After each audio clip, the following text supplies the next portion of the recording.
السلام علیکم ورحمۃ اللہ وبرکاتہ۔ اعوذ باللہ من الشیطان الرجیم۔ بسم اللہ الرحمن الرحیم۔ یا ایہا النبی اذا جاءك المؤمنات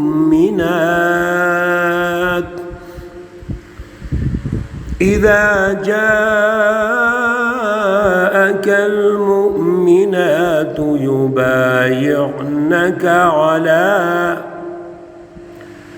على ألا يشركن بالله شيئا ولا يسرقن ولا يزنين ولا يقتلن أولادهن۔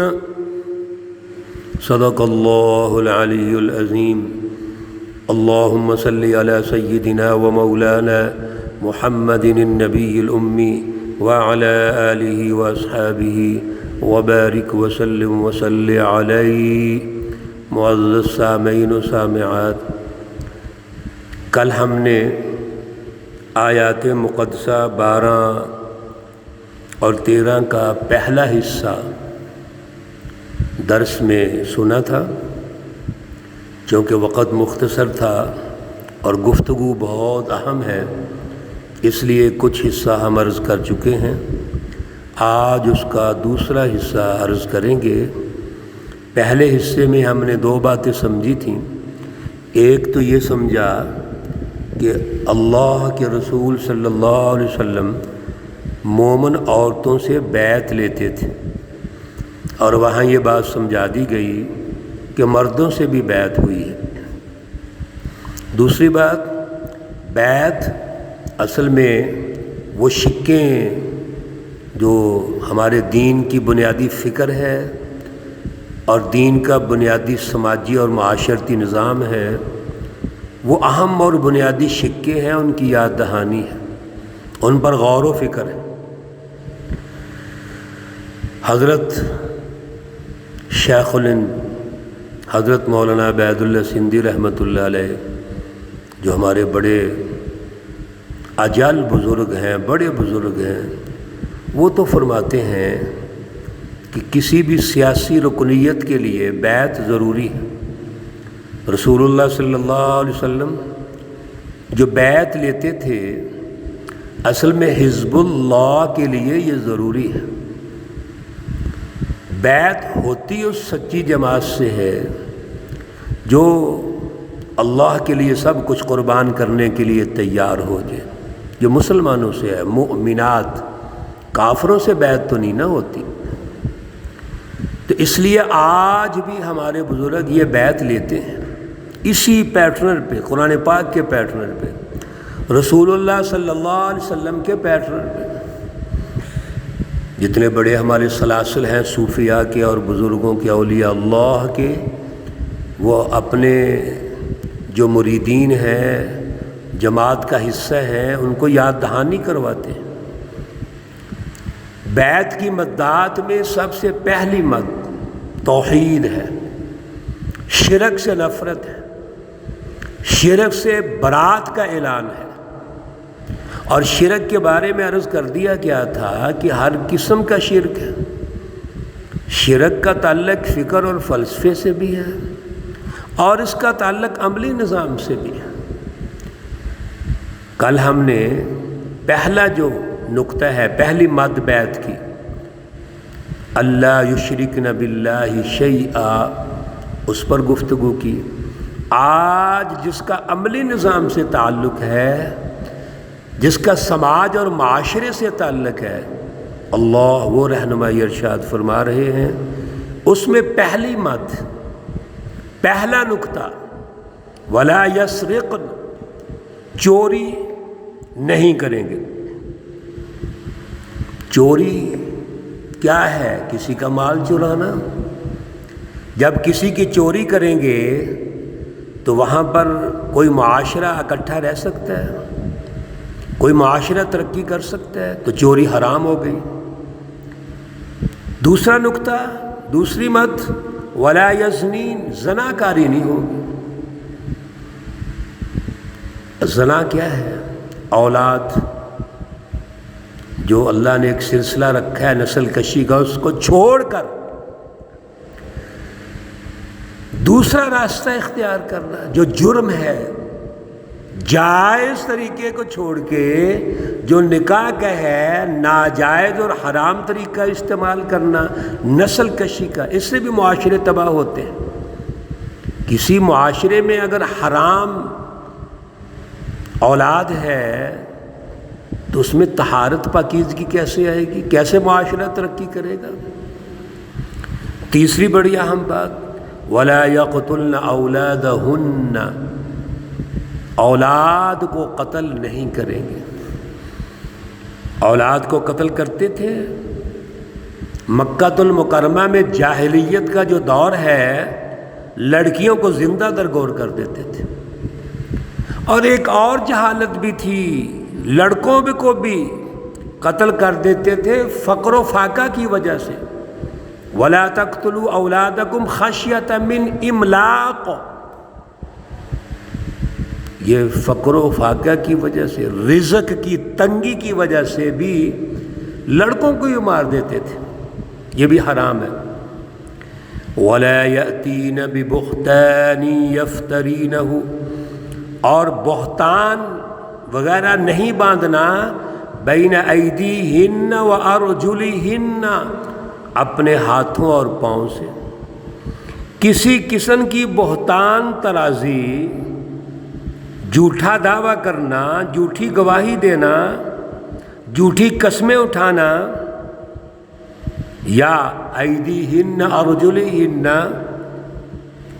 یہ کوئی بیٹا ہے جنا ہے تو کسی اور کے ساتھ نسبت کر دینا، یا عورت اپنے خامند کے ساتھ کسی کی نسبت کر دے بلا وجہ، یہ سب بہتان میں آتا ہے، یہ بھی حرام ہے۔ وَلَا يَعْصِينَكَ فِي مَعْرُوفٍ، اور جو معروف کام ہے اس میں اللہ کی نافرمانی نہیں کریں گے، رسول اللہ صلی اللہ علیہ وسلم کی نافرمانی نہیں کریں گے۔ جو بھی معروف دستور، اللہ کے احکامات، ڈسپلن، نظم و ضبط، جماعت کا داخلی نظام، اور پھر معاشروں کی تشکیل میں جو بھی اچھے احکامات ہیں جن سے انسانیت کی ترقی ہے، اس میں نافرمانی نہیں ہوگی، بلکہ اس دستور العمل کی پابندی ہوگی۔ فبایعہن، ان تمام امور پر ان عورتوں سے بیعت لیجئے، واستغفر لہن اللہ، اور ان کے لیے اللہ سے بخشش مانگیے، بیعت بھی کیجئے، معاہدہ بھی کیجئے، یاد دہانی بھی کیجئے، اور پھر اللہ سے بخشش بھی طلب کیجئے۔ آخری پھر اللہ سے ربط ہے، اللہ سے جوڑ ہے، بیعت کا مقصد بھی اللہ سے جوڑ، فکر اور فلسفے کی بالادستی، معاشرے کی تشکیل، معاشرے کی ترقی، اور آخر میں پھر اللہ سے جوڑ، واستغفر لہن اللہ۔ بتائیے یہاں پر کوئی نمود و نمائش ہے؟ کوئی دنیا داری ہے؟ صرف اللہ کی رضا، صرف اللہ کی خاطر ایک سبق یاد کر رہے ہیں۔ ان اللہ غفور الرحیم، بے شک اللہ بخشنے والے ہیں، مہربان ہیں۔ اس بیعت کے باوجود بھی اگر کوئی کمی رہ جائے، کوئی کوتاہی رہ جائے، کوئی کمزوری رہ جائے، میرے عزیزو، اللہ بخشنے والے بھی ہیں، مہربان بھی ہیں، لیکن ہمارا جو بیعت کا سلسلہ ہے، ہمارا جو معاہدہ ہے، اور پھر اس پر عمل ہے، جد و جہد، وہ مضبوط رہنی چاہیے، پھر اللہ ہمیں معاف کر دیں گے۔ یہ نہیں کہ بیعت کی یا ایک سبق یاد کیا اگلے دن بھول گئے، دوسرے دن اور بھول گئے، تیسرے دن جتنی باتیں ہیں ان کا انکار کر دیا، شرک شروع کر لیا، نفاق شروع کر لیا، 2 نمبری شروع کر لی، چغلیاں، غیبتیں، سب کچھ شروع کر لیا، اور جھوٹ کے معاشرے سے کمپرومائز کر لیا، جھوٹے حکمرانوں سے کمپرومائز کر لیا۔ اس لیے اگلی آیت میں اللہ تعالیٰ نے پابندی لگا دی۔ سورہ مقدسہ کے آغاز میں فرمایا تھا یا ایھا الذین آمنوا لا تتخذوا عدوی وعدوکم اولیاء۔ پھر اس سبق کو اللہ نے دوبارہ ہمیں یاد دلا دیا، تربیت کر دی۔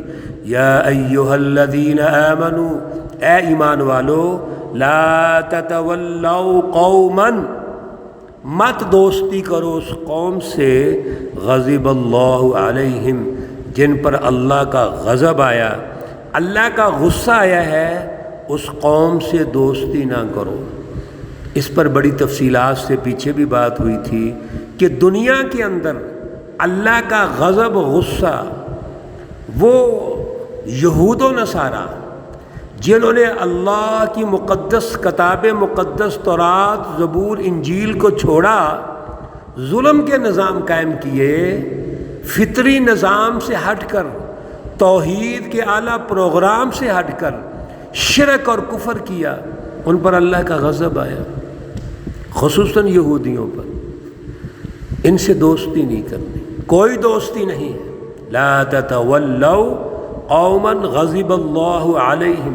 میرے عزیزو، آج کے دور میں ان کے دوستی سے مراد یہ ہے ان کی کسی پالیسی کو قبول نہ کرو، ان کی پالیسیاں ظالمانہ ہیں۔ ہم حیران ہوتے ہیں، آج ہمارے حکمران، امریکہ ان پر خوش ہو جائے، جس نے اسرائیل کو پالا، جس نے بین الاقوامی ظلم قائم کیا، وسائل کو لوٹا، وسائل پر قبضہ کیا، اس کا اتحادی بلاک اور مافیا موجود ہے۔ آج ہمارا ساتھ کوئی ان سے، ان کے صدر صاحب خوش ہو جائیں، ہم جہاں لڑیاں ڈالتے ہیں، جی ماشاءاللہ جی ہمارا امریکہ بہادر خوش ہو گیا۔ جن حکمرانوں کا کردار ایجنٹی کا ہے، نفاق کا ہے، پورے ملک کو بیچ دیا انہوں نے بڑی طاقتوں کے آگے، اور ان کے کہنے پر، IMF، ورلڈ بینک کے کہنے پر آج ٹیکسز لگ رہے ہیں۔ یہ کون ہے؟ غضب اللہ علیہم، ان پر اللہ کا غصہ ہے، اور ہم نے ان سے دوستی کی ہے، اور توقع رکھتے ہیں، بڑی بڑی دعائیں کرتے ہیں، اجتماعات کرتے ہیں اللہ کی رحمتوں اور برکتوں کی۔ کیسے اللہ کی رحمتیں اور برکتیں آئیں گی؟ کبھی بھی شرک، کفر اور نفاق پر اللہ کی رحمت آ سکتی ہے؟ اللہ نے تو حکم دے دیا لا تتولوا، یہ فعل نہیں کا صیغہ ہے، مت دوستی کرو۔ قد یئسوا من الآخرہ، یہ جو جن پر اللہ کا غضب ہے، کفار ہیں، مشرکین ہیں، منافقین ہیں، ان کا تو عقیدہ آخرت ہی نہیں ہے، یہ کیسے ترقی کر سکتے ہیں؟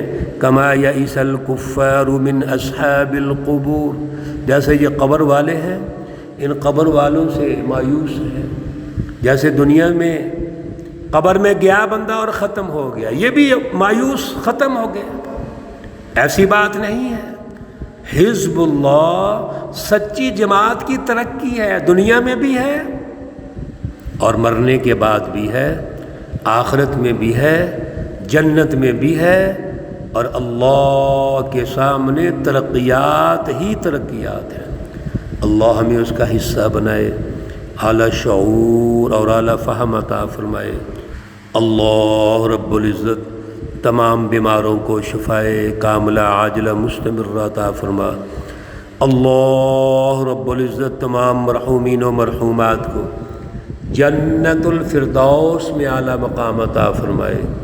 ربنا تقبل منا انك انت السميع العليم وتب علينا انك انت التواب الرحيم وصلی اللہ تعالی علی النبی الأمی محمد وعلى آلہ واصحابہ اجمعین برحمتک یا ارحم الراحمین۔ السلام علیکم ورحمۃ اللہ وبرکاتہ۔